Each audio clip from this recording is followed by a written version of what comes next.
America, Canada, Mexico దేశాలు సంయుక్తంగా ఆతిథ్యం ఇస్తున్న ఫిఫా వరల్డ్ కప్ కేవలం ఒక ఫుట్బాల్ టోర్నమెంట్ మాత్రమే కాదు. ప్రపంచ క్రీడా చరిత్రలోనే అతిపెద్ద ఆర్థిక, సాంకేతిక, సాంస్కృతిక విప్లవంగా మారబోతుంది. మునుపెన్నడూ లేని విధంగా 48 జట్లు, బిలియన్ల కొద్దీ వ్యూవర్స్, వేల కోట్ల రూపాయల బిజినెస్ తో ఈ మెగా ఈవెంట్ సరికొత్త రికార్డులను సృష్టిస్తోంది.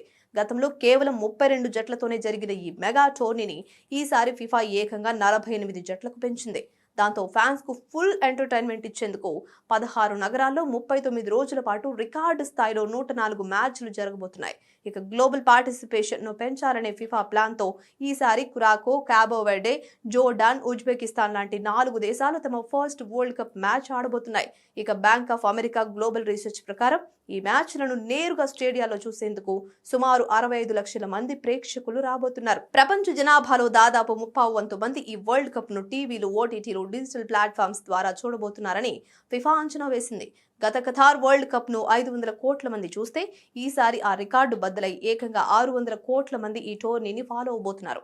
ఫైనల్ మ్యాచ్ జరిగే రోజున ప్రపంచ వ్యాప్తంగా ఉండే మొత్తం ఇంటర్నెట్ ట్రాఫిక్ లో దాదాపు 7% ట్రాఫిక్ కేవలం ఈ ఫుట్బాల్ మ్యాచ్ వల్లే జనరేట్ అవుతోందని విశ్లేషకులు చెప్తున్నారు.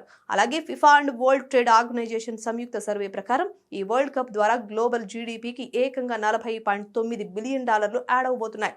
దీనివల్ల ప్రపంచ వ్యాప్తంగా టూరిజం, హోటల్స్, ట్రాన్స్పోర్ట్, రిటైల్ రంగాలలో 8.24 లక్షల రూపాయలకు పైగా కొత్త ఉద్యోగాలు క్రియేట్ అవుతాయి.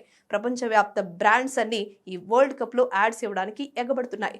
గ్లోబల్ అడ్వర్టైజర్స్ కేవలం ఈ టోర్నమెంట్ కోసమే ఏకంగా $10.5 బిలియన్ ఖర్చు చేయబోతున్నారు. ఇది భారత్ లో జరిగే ఐపీఎల్ తో పాటు అమెరికాలో మోస్ట్ పాపులర్ అయిన NFL ఫుల్ సీజన్ యాడ్స్ ఖర్చు కంటే డబుల్ కావడం విశేషం. దీంతో broadcasting rights, sponsorships, ticket sales ద్వారా ఫిఫా సంస్థ రికార్డు స్థాయిలో $8.9 బిలియన్ ఆదాయాన్ని టార్గెట్ చేసింది.